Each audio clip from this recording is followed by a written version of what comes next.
piece of me? Do I feel lucky? Well, do you, punk? Good morning, Vietnam! I love the smell of napalm in the morning. You're gonna need a bigger boat. I feel the need for speed. I wish I knew how to quit you. Love means never having to say you're sorry. You do! You'll shoot your eye out, kid. Happy Monday, moviegoers. Welcome to a brand new episode. Welcome to Man on Fire. Welcome to episode 222, and welcome to the Cine-Men Movie Podcast. I'm your host, Juan, and I am joined by Zach, the cast, the crew, the good fella. Hey, what's up, guys? How is everyone doing today? How are you doing? I guess, yeah, that's a better question. How are you doing, Johnny? I'm doing pretty good. It's a typical Monday. I don't know about you guys. I don't know about you, Johnny. There you go. When you say typical Monday, kind of like walk me through the process of what a typical Monday is for you. Man, typical Monday for me is just where I work, and it just kind of sets up the reins for what's going to happen for the rest of the week, to be honest. So The reins? the reins. You know, I couldn't help to think that, last week, looking back at a god-awful Mighty Morphin Power Rangers movie, Yeah. a lot of people, I wasn't on the episode, so I apologize. Life kind of shook me up a little bit, but you guys ended up getting through it. It was a great episode. If you guys have not listened to it, go back and listen to it wherever you listen to podcasts at. Anchor, Spotify, Podbean, iHeartRadio, Pandora, Amazon Music, TuneIn, Stitcher, the Prescribed Films Network. You guys can listen to it wherever you listen to podcasts at. You can also watch it live on demand anytime on this YouTube channel at Emasawa Productions. Great content coming out almost every day. You guys reviewed the Mighty Morphin Power Rangers last week due to the unexpected timely death of one Jason David Frank. I got to admit, I went back and I watched the movie earlier this week, and the movie was honestly, it was a little unbearable. I had a hard time watching it, but I got through the entire hour and 35-minute movie. If I had to give a star rating just to dine in with you guys from last week, I'd probably give it a 4. Yeah, I mean, I did. I actually did the homework. I went back. I actually told Ed I was going to go back and rewatch it, and it was a brutal watch, man. I'm on the same level as you. It's a 4. Like, it never. I knew this movie wouldn't get me into the Power Rangers, but it definitely didn't help that. It didn't help its cause. I know that. So. You guys can also check us out on the social media websites, facebook.com/The Cine-Men Movie Podcast. The Instagram is all one word, The Cine-Men Movie Podcast. The Twitter is at Cine-Men405. While the email, you guys can email us, and I'll read out some emails later today in the episode, cinemen921@gmail.com. You guys can go through and find all of our social medias right here on the page. So, other than that, Zach, good week? Yeah, pretty good week. Dude, I just can't even believe it's 3 weeks till Christmas, to be honest. I can't even believe it's almost that time of the year again. What do you mean? Christmas is coming up? Yeah. It's crazy. Not interested. Humbug. You're not in the mood. You're not in the mood of it that you're going to be a Krampus this year, Johnny? Man, you know what? I'm just not in the Christmas spirit. I don't know why. It's a little different this year, but yeah. I'm trying. I think I have to at least try, Yeah, absolutely. If you don't try, then you're just kind of going to be stuck, You know stuck. What I mean? You know what else is stuck is movie news lately has kind of been stuck on the back burner lately. Not a lot of stuff to get through. There's a lot of trailers this week that came out. Yeah. Indiana Jones, Beast, Transformers, Beastmasters, right? Or Beastformers. Yeah. Wednesday season 2 was officially greenlit and announced. The Last of Us HBO Max series got a trailer. Yep. The Guardians 3 got a trailer. Bob Odenkirk pretty much said that Nobody Part 2 is happening as well. With all the trailers coming up, man, did you find time to check out the trailers? And if so, what was your favorite one? We're not going to dissect every single one. Honestly, I think probably the biggest one and probably the one that probably got the most attention was Indiana Jones. I mean, the fact that Harrison Ford is 80 years old and he's still playing his character it's kind of shocking. And obviously, I think this is going to be the last one for him. But man, it looks fun. It's directed by James Mangold. I think Spielberg took a step back and is just being a producer on it. And I think Mangold has a fairly good opportunity to kind of bring Indiana Jones back from The Dead. from what a lot of people consider to be the worst, which was Kingdom of the Crystal Skull. So, You know, what do you think? It's going to be fun. We're going to review the rest of those movies next year. I saw the trailer, and Indiana Jones is one of those characters that is always going to be near and dear to me. But I think they should do this character justice the way Maverick was done in Top Gun 2. Yeah, I know that's a huge bold statement, and I know people are going to be like, Top Gun 2, Brock, that's the fucking best movie of the year. It may be so, but I feel like Disney should do that character with Indiana Jones justice as well, because a lot of people point fingers at like Star Wars and what helped kind of got George Lucas up off the ground, but man, he had a lot of pull with Indiana Jones as well. And I think if Raiders of the Lost Ark isn't successful, I don't think we wouldn't be talking about this character. Well, not only that, I don't think George Lucas or Steven Spielberg maybe even take off the way they do after this movie.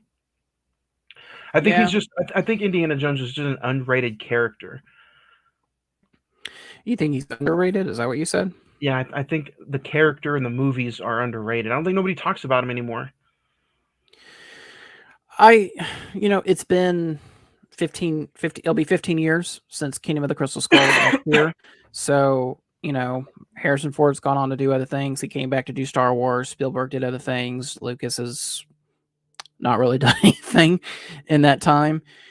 But like you said, Johnny, I mean, I think trying to make it a Top Gun Maverick ending for this character is going to be kind of a stretch, but it would be nice to send them off in that type of fashion. So we'll just have to wait and find out. As far as the other trailers, I would probably say that was probably my favorite trailer as well. I'm not excited for Last of Us. I'm excited for Wednesday season 2. I'm not excited for Nobody. I thought the first movie was just okay. I mean, people were really hyping it up, and I just thought it was fine. It's a classic Zach. It's fine. Yeah. So I'm done with Transformers. Guardian looks kind of interesting. If this is the last one with all these characters, they need to just kill them. Emotional. They need to just kill them off. Yeah. So, but that's I think that's going to be movie news for you this week. You didn't know? That's an old segment of the show. I know. But let's get into some recent watches. I actually had quite a bit of time to watch more than what I usually am lately. I kind of went back to some of my old roots and just fucking binge watched as much as possible. I don't know if I didn't get to check it out or talk about it last week, but I watched Nope rewatch, The Manchurian Candidate with Denzel, Home Alone, Inside Man, rewatched Hell or High Water. I checked out Struts on Netflix, the Jonah Hill documentary. It was okay. Oh. It was okay. What is even that? It's about how it's pretty much about mental health and how he tried to fix himself and how he wanted to shed some limelight on his therapist that helped him out during some dark times. It's a very positive documentary, but I feel like it was forced, if that makes sense. You know how some documentaries are just all about capturing the what's that word I'm looking for? Organic. The human spirit. Or most documentaries are just organic when it comes to learning about something. This documentary felt really, really forced upon. Yeah. I'm trying to get into the Christmas spirit. Like I said, I watched Home Alone. And then Man on Fire for today's episode. Man, if I got to point anything out, go check out Inside Man. Spike Lee directed this Denzel flick. Very good movie. Man on Fire was a joy to watch. And you know what, man? I'm going to continue to keep praising this movie. Um, Hell or High Water. I had an absolute blast rewatching this movie today, and or not today, but earlier in the week. And if you guys have not seen Hell or High Water, I highly recommend it. Jeff Bridges leads an all-star cast with Chris Pine and Ben Foster. It's truly an underrated bank robbery thriller kind of movie, and I highly recommend it. Um, so I also want to talk about Inside Man a little bit. Denzel Washington, you guys know we are doing our top 5+5 Denzel episode later this month. Inside Man was a fantastic rewatch as well. So I highly recommend that as well. Denzel Washington, Clive Owen, and Jodie Foster. So, Zach, what about you? What else did you check anything out this week? Yeah, I'm just trying to get caught. I'm just trying to stay ahead of the rest of the year. I watched the extended edition of Two Towers, which I talked about. I watched the theatrical last time on the show. Rewatched Titanic. 2 weeks from now, we're going to be talking about it on the actual 25th anniversary of the movie, which will be a fun conversation. And honestly, I think it's because of the new Disney Plus show that's coming out. I rewatched the National Treasure movies, National Treasure and National Treasure Book of Secrets. Those are really fun movies. I don't really understand why we haven't got a third one. They're fun, and you want to go on a treasure hunt after you're done. And a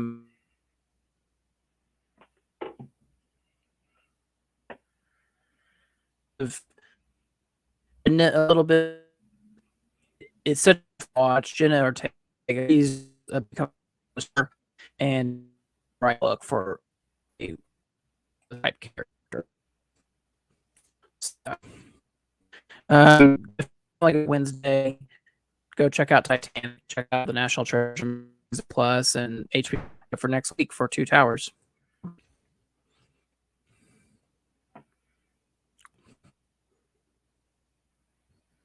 I have not yet checked out Two Towers yet. I'm kind of dreading that girthy watch. If you start today, you can just get through it an hour a day, and you'll be ready to go. Yeah, no problem, for sure. But Zach, you also have some truth facts about Man on Fire that you want to let us know about. Yeah, so most of the scenes between Denzel Washington and Christopher Walken were completely improvised. The production hired 70 local actors and 11,000 extras during more than 3 months of filming. Marlon Brando was the original choice to play Rayburn, who's Christopher Walken's character in the movie. And Tom Cruise, Robert De Niro, Will Smith, and Bruce Willis were all offered the role of Creasy. And those are the 4 things you didn't know about Man on Fire. Interesting. Man, how different this movie would have been if Marlon Brando was in it. It'd be crazy. It'd be a very different type film. Yeah, for sure. But now, guys, we are going to get into one of our favorite and most sacred segments of the show. We're going to get into our top 5.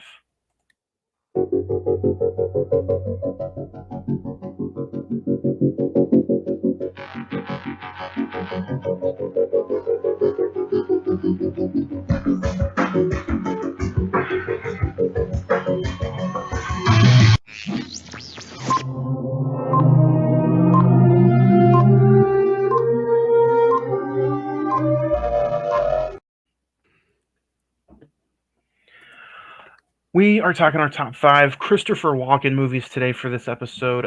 Like Zach said, Christopher Walken plays not a very big part in this movie. I wouldn't even say a crucial part, but he does have a significant part in this movie.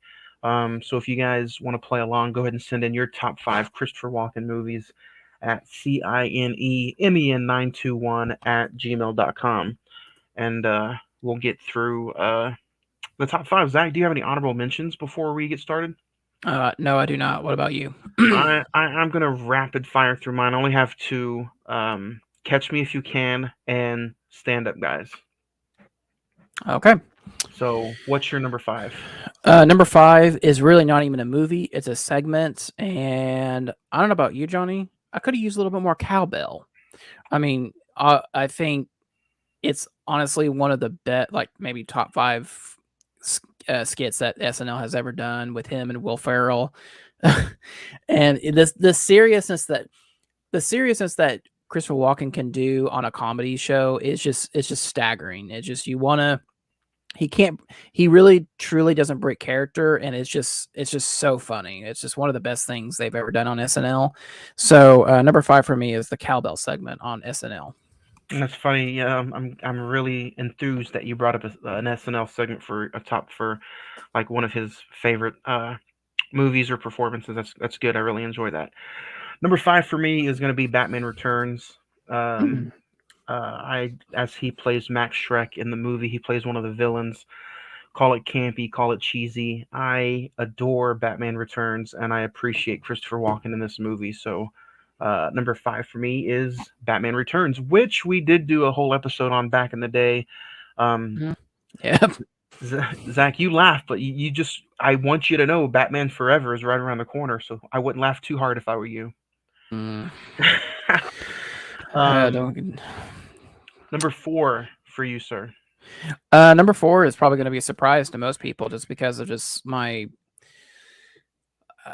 I wouldn't say my dislike for this actor, but just my background with the actor. Number 4 is Click. Number 4 is Click with Adam Sandler, where he plays the guy from Bed Bath and Beyond that basically gives him the remote to as he's able to pause, rewind. Like it's a basically universal remote control for life. Really funny movie, and it's a like, very good movie by the end of the movie. It's showing that movie could have that depth and that uh, do I spend time laid and morals on the right track? So number 4 is a Click. Click, man. I'm again, man. You're shocking me with these top 5 answers. Um, uh, I'm grateful for that number 4. Number 4 for me is going to be Sleepy Hollow.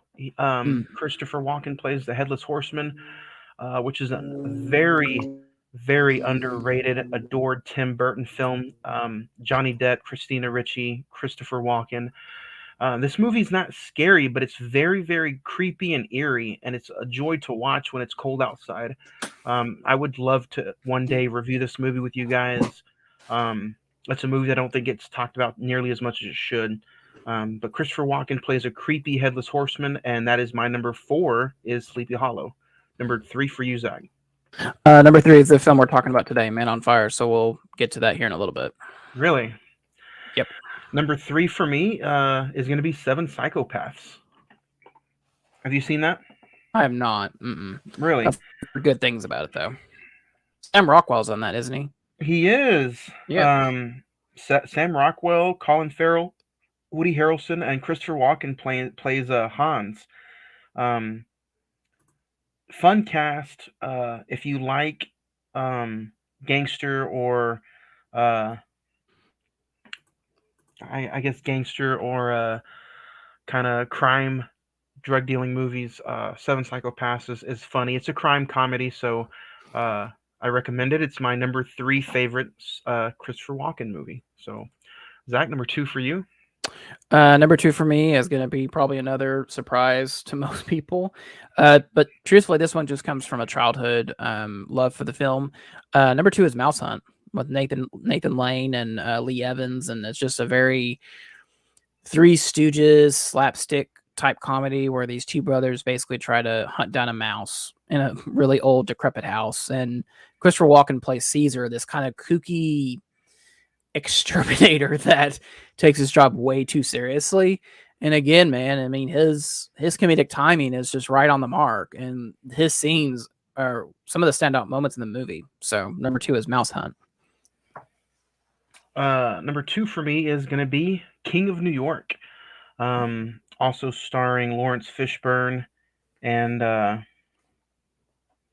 You know, it's a fun movie, and I again, gangsters, drugs, undercover cops. Christopher Walken does really good in these roles. So number two for me is King of New York. Zach, man, what is your favorite all-time Christopher Walken movie role? Number one for me celebrated its 20th anniversary this year.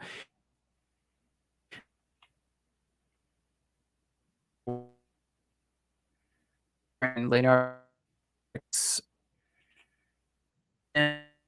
Jennifer Adams. Really Kind of cut fun out there, Zach. movie. Just catch if you can walking basically play ball. He shows him to be like a and how to get away, ordinary people get away with, and or how to get violent, you could say. So Catch Me If You Can is Zach's number one. Yeah. My number one is going to be The Deer Hunter. A phenomenal movie, a movie that I did not watch until just a few years ago. And it's one of those movies that did win Best Picture, but for some reason just never watched it. As huge of an Oscar collecting fan as I am, I just never watched it. And I just watched it a few years ago, and since that watch, I've watched it like probably 3 or 4 times since then. And it's just a very, very interesting movie about war and what war can do to you. And Christopher Walken just he nails it in his part. Highly recommend it. Favorite Christopher Walken movie. So if you guys want to share your Christopher Walken movies or favorite roles or characters that he's ever done, please let us know. Again, here's all the social media. You can send it out at facebook.com/the Cine-Men Movie Podcast, the Instagram Cine-Men Movie Podcast. But the easiest and fastest way, just send us an email, cinemen921@gmail.com, and we will read your emails over the show, like we try to do every Monday some days. Zach, we don't hardly ever talk about Christopher Walken, but let's talk about him just for a little bit now. Do you think he's ever going to be somebody that you'll remember specifically for just that one role, or do you think he, like just like you explained in your top five, he's different in almost everything he does?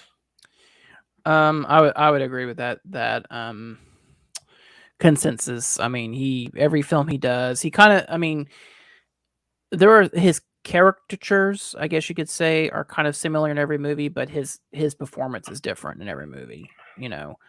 He does the same kind of, I don't know if gangster is the right word, but just the same type of like tough guy persona, Yeah. And so I think whether it be Mouse Hunt or The Deer Hunter or Catch Me If You Can or Cowbell, whatever it is, there's always a sense of there's just a sense of swag to him, and there's just a guy that you'd want to just sit down and just talk about his career and just have a drink with. So today we are talking about Man on Fire with the original release date of April 23rd, 2004, with a budget of $60 million. It grossed a little over $130 million at the box office. IMDb gives it a 7.7. Weirdly enough, Rotten Tomatoes has it at 38%. The Metascore is at 47%, while the Google users have it at 85%. In Mexico City, a former CIA operative swears vengeance on those who committed an unspeakable act against the family he was hired to protect. Man on Fire stars Denzel Washington, Christopher Walken, Dakota Fanning, Radha Mitchell, Mark Anthony, Mickey Rourke is also in there, directed by Tony Scott. Before we get into the film, let's talk about Tony Scott a little bit. Do you have a favorite Tony Scott film, Zach? if I had to pick one, man, this guy, he's done a lot of good stuff. I mean, the original Top Gun, Beverly Hills Cop 2, Crimson Tide, Enemy of the State. Taking a Pelham 123, another. He's worked with Denzel like 3 or 4 times, to be Yeah. honest. He also did Deja Vu. He's did Unstoppable, Pelham 123, Deja Vu, Men on Fire, Crimson Tide. 5 times he's worked with Denzel. So I'd probably pick Unstoppable. I think that's kind of an underrated Denzel movie. Obviously, Men on Fire, and I think Enemy of the State is probably one of Will Smith's underrated films too. So If I had to go away from any of those just to be different and to say, hey, you guys should check out this movie, Days of Thunder with Tom Cruise. yeah, it's a Very good good one. movie. So let's talk about it. Is this the first time you've seen Man on Fire? No, this is honestly I think this is probably my second rewatch of the film since God I don't know when. I've had the DVD forever, and this time I watched it on Amazon Prime just to get like the HD quality of it. And I have to say, I've always had this one in high regard to Denzel films, but this one, this rewatch, I still really like it. It dragged a little bit. It dragged, and there are just some nitpicks that I didn't pick since the last time I've seen him. What about you? I didn't nitpick anything on this movie. I really enjoyed it every time I do check it out, but the movie did kind of drag for me from about, man, it takes 52 minutes for spoiler alert. This is an old movie. If you guys haven't seen it, go check it out. It takes 52 minutes for PETA, Dakota Fanning's character, to get abducted. Yeah. So I have two different views of this movie. How I really love this movie because it gives you that time from the minute the movie starts to 52 minutes. It gives you an hour for Creasy and PETA to mingle and for them to care about each other. So the character development in this movie is extraordinary, as it's an action crime thriller movie. A lot of action crime thriller movies, they don't spend that much time on character development, and they don't spend that much time on making sure you get the backstory of them two feeling for each other. But in the second half of the movie, the last hour and 20 minutes, it kind of drags, especially when he's interrogating some of the key witnesses and the key people to the abduction. And I know for a lot of people, it's the opposite. A lot of people, they don't like how it takes, the first hour drags and the second hour it picks up really, really, really quickly. How do you feel? Zach's completely frozen, so I'm gonna keep it going. So Man on Fire, like I said, the first hour of the movie is completely getting ready to, you're meeting John Denzel Washington, you're meeting Paul, which is played by Christopher Walken, and then you meet the Ramoses. You meet everybody played by, you meet the family in the first 20 minutes. The dad played by Mark Anthony. You meet the mom, Lisa, and then you meet PETA played by Dakota Fanning. So Zach, we were just talking about meeting the family. What did you think of Mark Anthony as an actor in this movie? Mark Anthony to me is not the choice. No, he's not the choice.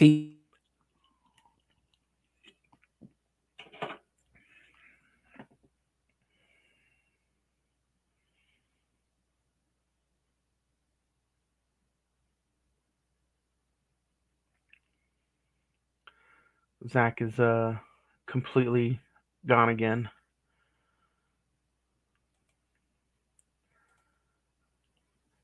He is now a man on fire. Man without Wi-Fi is what we're calling Zach today. Sorry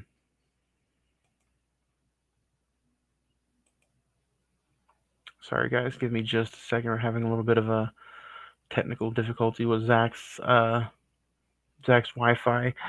But no, I think this movie picks up really, really quickly. You also get to meet John Creasy, and when you do meet John, you automatically know that he has you're automatically subjected to, hey, he's got kind of a drinking problem. It flirts with the idea of him shooting himself in the head. It flirts with the idea of all different kinds of things with John throughout the movie, with his drinking and dealing with whatever kind of background and past he had, which it lets you know in the movie. Um, but he gives it straightforward to PETA. He's like, I'm not here to be your friend. I'm not here for you to get to know me. I'm here to protect you and to make my money to protect your family. Um, so he does whatever he can to let PETA know that, hey, I'm all business. I'm not here to be your best friend. Um, and he carries his Bible with him around, and he carries it with him to the room. And the mom, uh, Lisa, ends up pretty much pretty much says, hey, let me I borrowed your Bible if you don't mind. I'm going to Can you hear go me? ahead. I'm sorry, Yeah, guys. We're having technical difficulties over here. So, can you hear me okay though? yeah, I can hear you good. We can Okay. go. Yeah. What do you? Um, Were we talking about the family? Is that what's going on? yeah, I just got done talking about the family, and then I just got done, talking about how letting everybody know that John is straight business. He doesn't want anything to do with being Peter's friend. He's not a caregiver. He is strictly there for business. How the film starts out, and he is all about protecting her family. Um, Let me skip back for a little bit. When you first get introduced to Mickey Rourke, and you see Mickey Rourke and Mark Anthony's character Samuel, did you automatically remember that, hey, those two might have something to do with it, or was it like a brand new watch for you this time around? To be honest, I remember the big twist of the movie. By the time we get to like what's actually going on, I didn't remember what exactly what exactly led up to that and like what were the circumstances of it. And so on this watch, I actually enjoyed the twist. And so when Denzel actually confronts Samuel, played by Mark Anthony in this movie, it's very tough. And Rhoda Mitchell, I think she gave a good performance of being the mother and saying like, "Hey, you gave up. You basically had our daughter kidnapped because you owe everybody money, basically." Mickey Rourke's character, I forgot he was even in this, and so it really didn't surprise me like later that his character doesn't survive the movie. What do you think about that? About Mickey Rourke?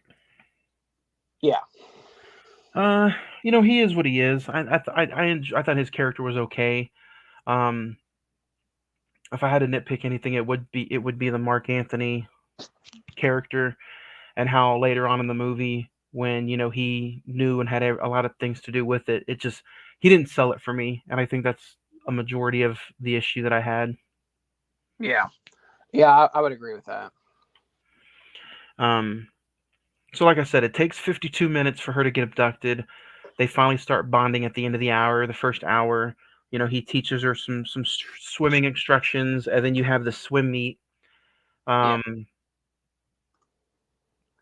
the but you could. attack, the attack and the kidnap happens about 53 minutes. What did you think of the initial kidnapping? I I kind of thought that the whole sequence with the kidnapping itself. I'll just go ahead and say that one of my biggest gripes about this movie, I didn't realize it until this watch, was like the what I call the quick flashy montage. It got old. After 15 minutes, it's like, okay, we get it. We're trying to be like a gritty crime thriller, and it just to me it just kept going, and it really hindered my watching of the film. But the to answer your question, the sequence of the kidnapping I thought was well done, and it really set the stakes for what the later half of the movie is.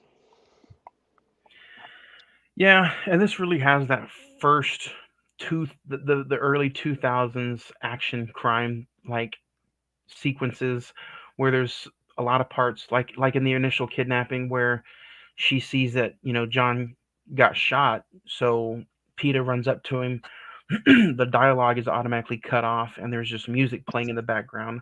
Yeah. There's a lot of scenes like that, especially when he's going through and trying to interrogate people, and doing his equalizer thing, which I got some equalizer vibes from this movie, which is fine. I really thoroughly enjoyed this watch. If I just had to change anything, it would be it would be Mark Anthony. I just did not enjoy him as the father at all. Yeah, Um, and I'll be honest with you, man. This movie does not need to be 2.5 hours long. You could really cut this down to like two, 205, 210, maybe even an hour and 50, and we would get the point of it. Honestly, yeah, but that's Tony Scott. yeah, I mean, that is a classic Tony Scott thing, and I agree with you. The whole 52 minutes is very key to the relationship with these two characters, because if you don't sell that really well, you don't care if she gets kidnapped. You don't care if he goes in or whatever. And so, just like I said, there were moments where like I was really with the movie, and other times like I kind of thought like what you said earlier. It just kind of dragged. It was kind of like, okay, you keep, it. There are parts of it that I really enjoyed, and other parts I was just like, okay, let's just move on. Yeah, I get that. Especially like, did you get the hint of this was based on a true story in real life people?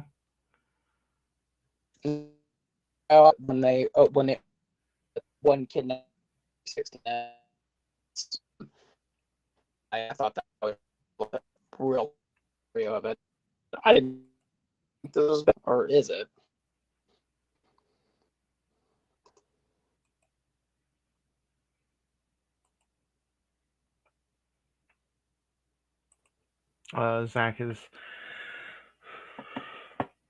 Zach, you still with us?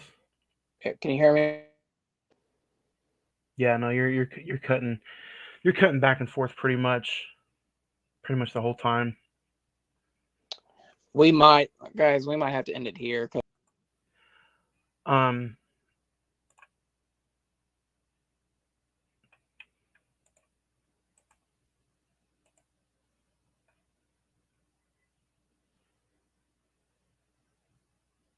but yeah, you know, I think this movie, as far as it being just uh, a ransom movie, and I personally, one on one, can really enjoy ransom movies.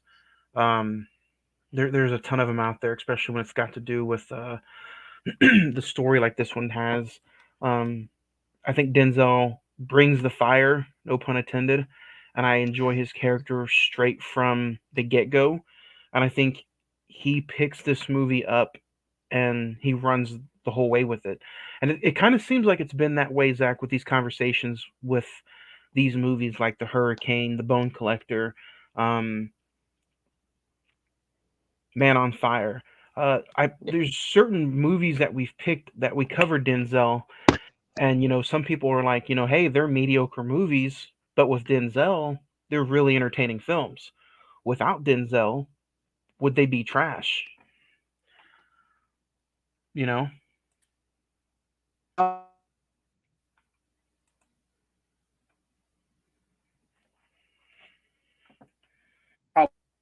But with definitely a step up. You know?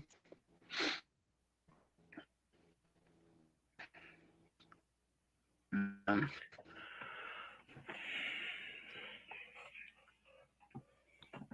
Um, yeah. So if you guys want to go check out Man on Fire, I highly recommend it. Um, like Zach said, it's on Prime Video. I believe it's also on Apple TV. Um, and like we said, the Tony Scott directing the film of it being like almost 2 hours and 20 minutes. If you have 2 hours and 20 minutes to dedicate yourself to this movie, uh, I highly recommend it. So, um, Zach, you still with us? Yeah, I mean, let's just try to wrap this up so that way we can. I know this has not been the best episode, guys, and I apologize. I really don't know what's. Never really had a situation with the Wi-Fi doing this, so it's kind of it's makes me question it. So Zach, I'm gonna go ahead and let you get out of here. What's your star rating for Man on Fire, right quick? I'm gonna give it an 8. I mean, like I said, I think this is one of Denzel's underrated films, and I think he's definitely the best part of it. We didn't really talk about her unless you did. I think Dakota Fanning. I think this is why she's considered one of the best of her generation. So, and we really didn't even talk about like all the films that she did around this time frame. Worked with De Niro, Tom Cruise, Sean Penn, Mike Myers, and so she may not be what she used to be, but still, I mean, when you get Dakota Fanning, at least you're getting some quality work out of her. So. This is true. I'm gonna go a step below, and I think I'm gonna give this movie a 7. I think the length of this movie really bothered me. And again, I did not enjoy Mark Anthony at all in this film. So Denzel was great. There was also some key points to where I did not enjoy the ending, honestly, where John Creasy does the life for life exchange. Yeah, he saves Dakota Fanning at the end. But I did not enjoy the switch, and I did not enjoy how he dies at the end. I thought it was a very I think it's cliche, kind of, because I it's mean, it was all. but it's also, I think that's why I'm thinking, like, it does say it was, it based on like a true story. I guess that's really the way the actual story ended. But I just didn't like for it to be a Hollywood ending. I didn't like to see it go out like that. But I'm gonna give this movie a 7. I still think it's I still highly recommend it because it is one of, if you did not know who Denzel was by the time 2004 hit, this movie is the movie that you were like, oh, I need to watch more Denzel movies. This, at least to me and a lot of the people I know, Man on Fire was how everybody was introduced to Denzel. At least Mhm. everybody in my age frame and uh, generation, I guess. So, Man on Fire is the movie that introduced me to Denzel Washington. I'm gonna give this a 7. Um, so yeah. Awesome. And it's interesting because he had this and the Manchurian Candidate the same year, and then Inside Man was after that, and then Out of Time was before this. So he was kind of on a crime. Out of Time was a good movie. The Manchurian Candidate to me was very, very slow. Oh Too my god. much, yeah, too much of a slow burn. I'm right around that 2005 2006 range, so I think I'm watching Deja Vu next. Yeah. Um, so yeah, Zach, before you go ahead and start freezing, I guess I'm gonna let you out of here. Let you go before I hit the email bag and finish up the episode, man. So, thank you for joining me today. Thank you. Yeah.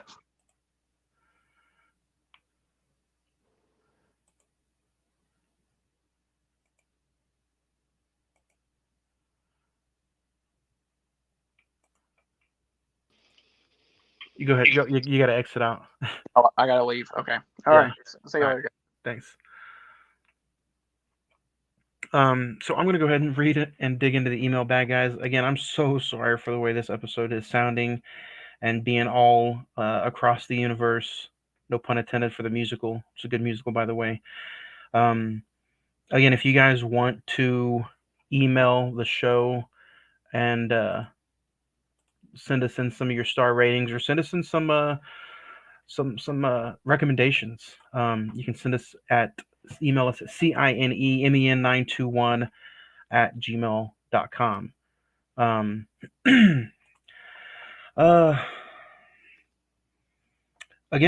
Toby says, "Where has Man on Fire been my whole life? What a film! 9 stars." Um, Jeffrey says, "My top 5 '90s nostalgia. Number 5, Tang. Uh, Number 4, Free Willy.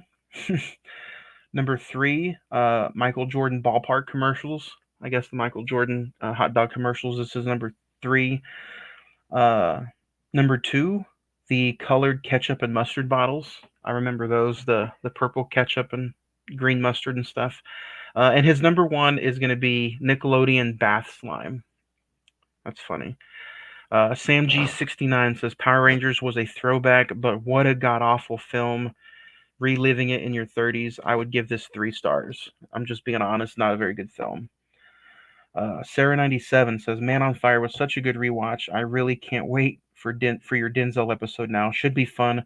Man on Fire gets 9 stars from Sarah. Steven says everyone hating on Mighty Morphin Power Rangers. It was pure fun for me, and I love the rewatch. 8 stars.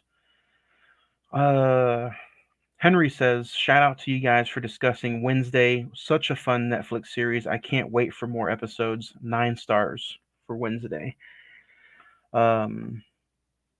Nicholas says, Man on Fire was not fire. Way too long. It dragged, and the ending was complete ass. 5 stars. Worst Denzel movie I've ever seen. Nicholas was not a fan of Man on Fire. Gabriel says, loved Man on Fire. First time watch, but hated the ending. Can't wait to hear y'all's thoughts. 8 stars. And then I'll wrap it up with Omar. Omar says, finally got around to seeing Black Panther in theaters. It was a worthy sequel, but not as good as I wanted it to be. Still gets a 7. So 7 stars for Black Panther. Other than that, guys, next week, I know this episode had to get cut short. Kind of by myself here. Zach's Wi-Fi was not working today. So I hope you guys enjoyed us talking about Man on Fire for a little bit. We had a top 5 discussion of our top 5 Christopher Walken movies. And next week, girthy episode, not really, girthy movie to watch. The Lord of the Rings, The Two Towers. Last year we reviewed the first one, as it was the 20th anniversary of The Fellowship of the Ring. This year, it's the 20th anniversary of The Two Towers. So next Monday, that's what we're going to be reviewing, The Lord of the Rings, The Two Towers. You can check this movie out on HBO Max. So go HBO Max it up and watch this movie, and join us next Monday as we talk Lord of the Rings, The Two Towers, right here on a brand new episode of the Cine-Men Movie Podcast. Everybody have a good week, and we'll talk movies again next week. Thank you.